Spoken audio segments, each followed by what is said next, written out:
안녕하세요. 결혼한 지 4년 차의 30대 주부입니다. 사실 이렇게 익명으로 제 이야기를 남에게 해본 적이 없다 보니 어떻게 시작해야 할지 모르겠는데 두서가 없더라도 들어주세요. 제가 이렇게 오늘 이야기를 하기로 결심하게 된 건 염치 없이 뻔뻔한 시댁 식구들과 남편 때문입니다. 사람이 아프면 눈에 뵈는 게 없을 수는 있지만 그래도 정도가 있어야 할 것 아닌가요? 특히 남편이란 작자는 어디서 기억상실에 걸리는 약이라도 먹었는지 자기가 저한테 했던 건 생각도 못하고 헛소리나 찍찍해대는데 정말 마음 같아선 그 입을 찢어버렸으면 좋겠더군요. 남편과는 지인의 소개로 만났는데 당시 저는 프리랜서 작가로 일하고 있었고 남편은 중견기업을 다니는 직장인이었어요. 사실 돌이켜보면 성격이 잘 맞는 건 아니었는데 다행이라고 해야 할지 둘 다 취미가 영화 보기로 통하는 부분이 있었거든요. 그래서 생각보다 금방 가까워졌고 이후로도 별다른 문제 없이 무탈하게 만남을 이어갔습니다. 어느 다른 연인들처럼 다투는 일도 물론 있기야 했지만 연애라는 게 어느 정도는 서로 맞춰주는 거라 생각해서 크게 문제라곤 생각지 않았고요. 아무튼 그렇게 2년 정도 만났을 때 시댁에서 먼저 저희의 교제 사실을 알게 되었고 결혼 생각이 있으면 아버님이 퇴직하기 전에 했으면 좋겠다고 하시대요. 소위 그간 뿌린 축의금 수거를 하셔야 한다고요. 그래서 솔직히 부끄러운 이야기지만 얼떨결에 식을 올렸습니다. 결혼 당시 저는 2억 대출 낀 5억짜리 아파트를 소유하고 있었고 남편은 현찰로 1억과 7년 된 외제차 한 대를 가지고 있었어요. 외에 따로 양가로부터 도움을 받진 않았는데 별다른 이유가 있어서 그랬던 것은 아니고 당시만 하더라도 제 소유의 아파트에서 남편이 가져오는 돈으로 혼수를 해넣으면 충분하겠다 싶었거든요. 그리고 월급은 저나 남편이나 한 달에 400 중반으로 비슷했습니다. 물론 저는 프리랜서다 보니 어느 정도 등락이 있긴 했지만 1년을 놓고 평균을 내보면 400 중반보다 많으면 많았지 적진 않았네요. 정말 일이 몰리는 달에는 7, 800씩도 벌어봤으니까요. 그런데 결혼한 지 얼마 되지 않아 친정어머니가 암이라는 사실을 알게 되었습니다. 외할머니도 위암으로 돌아가셨는데 친정어머니도 위암이라고 하니 눈앞이 노랗고 하늘이 무너지는 것 같더라고요. 그래서 그때부터 일주일에 3번씩 왕복 3시간 거리를 왔다 갔다 하며 친정어머니의 병간호를 시작했어요. 물론 혼자 한 것은 아니고 친정아버지도 계셨고 간병인도 고용했지만요. 그리고 이제 와서 말이지만 사실 친정어머니를 서울 제 집으로 모셔오려고 했는데 남편에게 살짝 운을 띄우니 그건 자기가 너무 불편하다고 난색을 표하더라고요. 그래서 그때 말은 안 했지만 남편에게 무척 서운했어요. 저는 그때만 하더라도 시부모님도 부모님이라고 생각하고 한 달에 용돈도 50만 원씩 드리고 특히 어머님은 평소에 딸 있는 친구분들을 무척 부러워하시길래 제가 딸처럼 어머님을 모시고 쇼핑도 가고 스파도 다니고 나름대로 잘해보려고 노력하던 때였으니까요. 하지만 남편이 저한테 그렇게 하라고 언제 시킨 것도 아니고 제가 좋아서 했던 일이니 그걸 따지고 들긴 좀 그렇더라고요. 그래서 그래, 앞으로 나도 남편이 우리 친정부모님께 하는 만큼만 시댁에 하자 그렇게 생각하게 되었습니다. 그런데 남편의 실망스러운 태도는 그뿐만이 아니었습니다. 남편은 친정어머니에게 들어가는 돈 가지고도 이러쿵저러쿵 말이 많았거든요. 사실 병간호를 위해 내려갈 때면 저는 반찬을 직접 해가기도 하고 그게 여의치 않으면 몸에 좋다 하는 음식을 사가기도 하고 또 꼭 제가 내려가지 않는 날이더라도 이것저것 챙겨 보내드리기도 했어요. 그런데 남편이 저더러 매번 교통비에 이것저것 돈이 얼마냐면서 적금은 하고 있는 거냐 어쩌냐 별걸 다 신경 쓰더군요. 참고로 저희는 애시당초벌이가 비슷하다 보니 서로 매달 200만 원씩 생활비조로 내놓는 거 외에는 일절 터치하지 않기로 하고 결혼을 했었고 친정에 들어가는 돈은 전부 제 주머니에서 나오는 제 돈이었습니다. 그런데 언젠가부터 남편이 이달엔 얼마 벌었냐, 요새는 계약이 얼마나 들어오냐며 제 돈에 관심을 보이기 시작하더니 아예 대놓고 간섭을 하려드니까 어처구니가 없었지요. 그래서 내가 당신에게 돈 1,000원 보태달라고 한 것도 아니니 관심 끄라 했습니다. 솔직히 저라고 처음부터 남편에게 말을 그렇게 냉랭하게 했던 것은 아니에요. 제가 그렇게 된 데에는 다 이유가 있었습니다. 처음 친정어머니가 암 판정을 받았을 때 제가 당시 남편에게 부탁한 게 한 가지 있었는데 그건 바로 한 달에 한두 번이라도 저와 같이 친정어머니를 만나러 가줬으면 한 것이었어요. 친정어머니는 사위사랑은 장모라는데 그렇게 해주질 못해 몹시 미안해하고 계셨고 저희 시댁 볼 낯이 없다면서 한참 신혼을 즐겨야 하는 딸이 하루가 멀다 하고 친정에 내려오게 만들었다며 혹시나 제가 시댁에서 미움을 받진 않을지 걱정을 많이 하셨거든요. 그렇다 보니 저는 남편이 이따금씩 얼굴이라도 보여드리고 장모님 걱정 마시라고 건강만 생각하시라는 그런 따뜻한 말 한마디 정도만 해줬으면 싶대요. 하지만 남편의 반응은 냉정하기 짝이 없었습니다. 기껏 한다는 소리가 위암 이기면 생존율이 70%나 된다면서 장모님이나 저나 너무 유난스럽다고 했으니까요. 그리고 그 말 한마디에 솔직히 오만정이 다 떨어져서 내가 왜 결혼을 해가지고 이런 마음고생을 하나 그런 생각이 들대요. 솔직히 시아버지만 아니었으면 결혼을 천천히 하거나 안 했을 수도 있고 그러면 친정어머니를 더 가까이에서 챙겨드릴 수도 있었을 테니까요. 하지만 이미 돌이킬 수 없는 일을 곱씹고 괴로워할 만한 마음의 여유가 제게는 없었습니다. 말이 나와서 말이지만 친정어머니 병간호를 한다고 해서 제가 아내나 며느리로서 역할에 소홀했던 것도 아닙니다. 맞벌이임에도 불구하고 저는 프리랜서라 집에서 일하는 시간이 대부분이라는 이유로 남편은 집안일을 제가 하는 게 당연하다고 생각하는 눈치였는데 솔직히 말해서 친정어머니가 편찮으시기 전에는 이 일로 남편하고 부딪히고 싸울 힘이 있었거든요. 그런데 당장 정말 신경을 써야 하는 일이 생기니까 남편하고 사사건건 부딪힐 만큼 정신적 여유가 없었네요. 오히려 남편에게 싫은 소리 하느라 에너지를 쓸 바에는 그냥 내가 하고 말지 그런 마음이었달까요? 그래서 집안일은 그때그때 제가 하거나 사람을 불러서 했어요.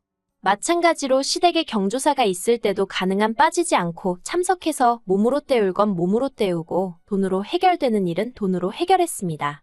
그리고 솔직히 설령 제가 조금 부족했다고 해도 다른 상황도 아니고 시부모님께는 사돈이고 남편에겐 장모님인 저희 친정어머니가 편찮으신 상황이었으니 도움까지는 아니더라도 적어도 이해는 받을 수 있을 거라고 믿었지요. 아니, 인간적으로 이해를 해주는 게 맞지 않나요? 하지만 시어머니는 제가 친정어머니 병간호로 당신 아들에게 소홀하진 않을지 그 부분에만 연연하셨고 그런 와중에도 당신 생일상을 차리기를 요구하셨습니다. 그리고 그런 분위기에서 남편은 한 번도 제 편에 선 적이 없었지요. 그렇다 보니 언젠가부턴 남편에게 일말의 기대조차 하지 않게 되었고 그래서 오히려 더 이 악물고 소위 제알도리는 해내고 말았습니다. 그리고 무엇보다 행여 금전적으로 남편에게 의지하게 되기라도 하면 큰일 나겠구나 싶어서 일도 줄이지 않았고요. 이후로 친정어머니는 위 절제수를 받으셨고 아직 5년이 되질 않아 완치 소식은 못 들었지만 매번 추적 검사 때마다 예후가 좋아서 솔직히 친정아버지나 저나 마음을 많이 놓은 상황이긴 해요. 무엇보다 친정어머니가 당신 스스로 병원에서 시키는 대로 철저히 식단과 운동을 지켜주고 계시기 때문에 감사할 뿐이지요. 그런데 그런 와중에 운명의 장난이라고 해야 할지 이번엔 시아버지가 위암이라는 소식을 듣게 되었습니다. 솔직히 시아버지가 저에게 실수하신 것도 없고 그렇다고 평소에 저를 어렵게 하신 것도 아니었어요.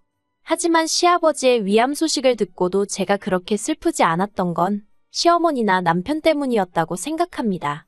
냉정하게 들리겠지만 니들은 어떻게 하는지 한번 보자 이런 생각도 들더라고요. 그런데 남편이 저한테 황당한 소리를 합니다. 시아버지도 잘 부탁한다고요. 제가 어이가 없어서 잘 부탁하긴 뭘 잘 부탁하느냐고 따졌습니다.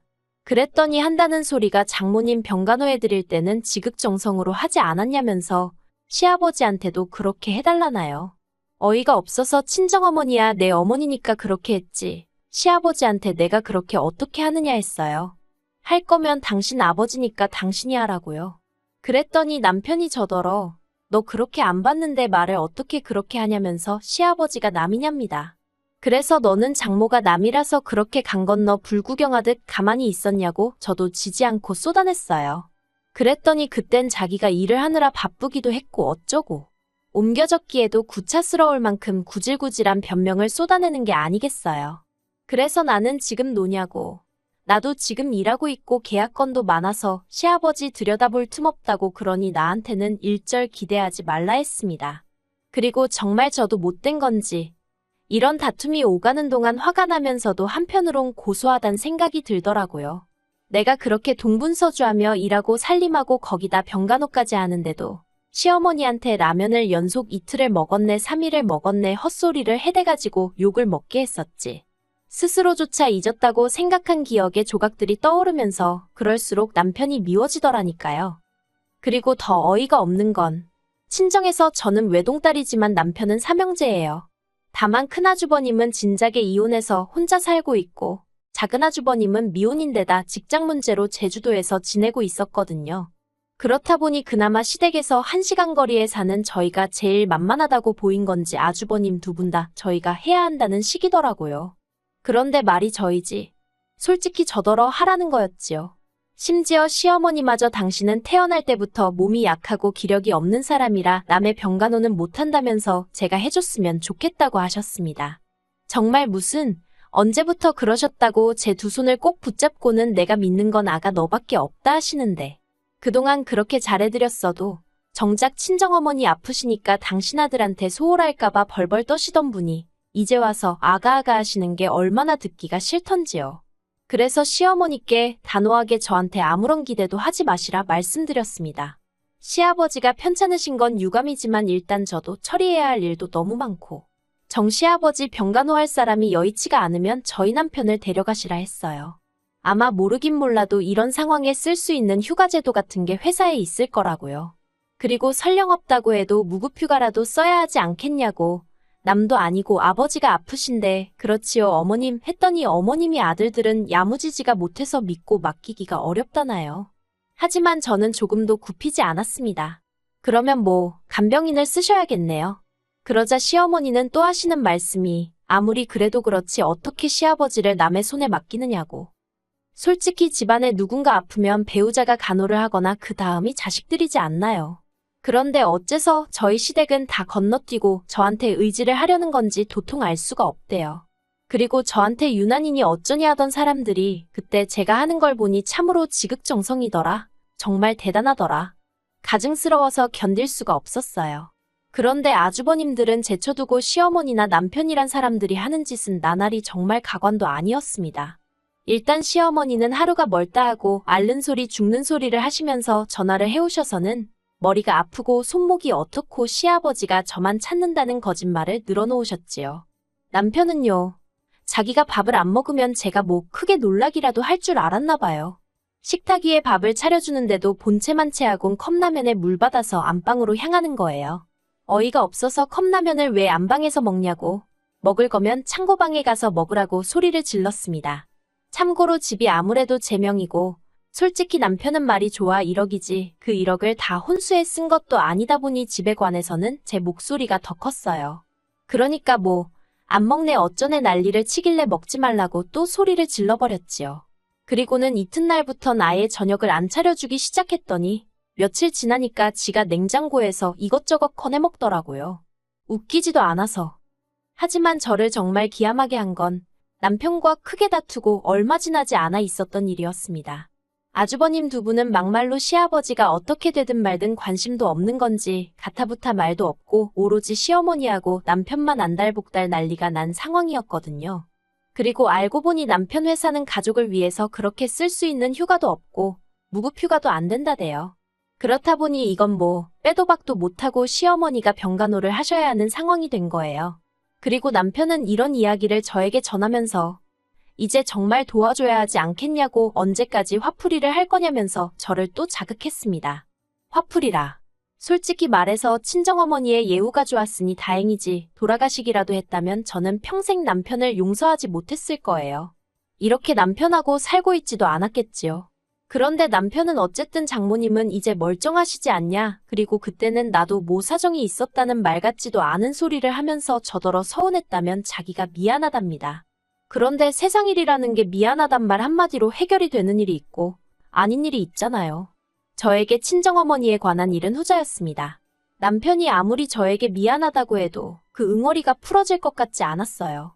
그런데 지나가는 말처럼 몇 번 그것도 솔직히 그 음흉한 속내를 제가 아는데 이제 그만 화풀이를 하라니 제가 화가 더 나면 더 났지 풀어질 리가 없었지요. 그랬더니 남편이 급기야는 저더러 그럼 간병인 쓰게 돈이라도 달래요. 어이가 없어서 당신 그동안 번 돈은 뭐 했는데 나한테 돈까지 내놓으라고 그러냐고 물었습니다. 그랬더니 저더러 자기 돈이 있고 없고를 떠나서 저더러 그럼 며느리 도리는 아예 안 하겠다는 거냐고 오히려 화를 내는 게 아니겠어요. 그리고 저도 더는 참을 수가 없어서 너는 그 잘난 사위 노릇했냐니까. 이미 지나간 일로 시비 좀 그만 걸라나요? 지금은 일단 아프신 시아버지한테 집중을 하자면서 시아버지만 괜찮아지시면 그때 다시 이야기하자고요. 말 같지도 않아서 제가 나랑 이렇게 힘겨루기 하는 사이에 차라리 내려가서 아들 노릇이나 하라고 했습니다. 그러다 시아버지 돌아가시고 후회하지 말라고요. 그런데 웃긴 건 그러면서도 남편은 곧 죽어도 안 내려가대요. 시어머니는 시어머니대로 시아버지가 위암 3기라며 돈은 돈대로 쓰고 낫지도 못하면 어떡하느냐고 간병인도 안 쓰시고 계시고요. 솔직히 시아버지만 놓고 보자면 참 안 됐다 싶어요. 무슨 가족이란 사람들이 저렇게 이기적인가 싶고. 그렇지만 뭐 가정교육이 그따위로 되어서 그런 거니 누굴 탓하겠어요? 그리고 저는 남편하고 이혼하기로 했습니다. 남편이 간병인비를 달라고 했댔잖아요? 그거 못 준다고 하니까 그럼 이혼하고 위자료 받아내겠답니다. 그래서 마음대로 해보라고 했어요. 결혼 생활 4년 동안 자기가 재산 형성에 기여를 하면 얼마나 했다고 웃기지도 않아서 소송 건다길래 마음대로 하라 했습니다. 이러다가 오히려 제가 위자료라도 몇 푼 받게 되면 땡큐니까요. 제가 오랜 세월을 산 건 아니지만 인간 같지 않은 인간들이 세상에 참으로 많은 것 같아요. 그런 사람을 걸러낼 수 있는 안목이 진작에 있었다면 이런 결혼 생활도 겪지 않았을 텐데. 그 점이 참으로 아쉬울 뿐입니다.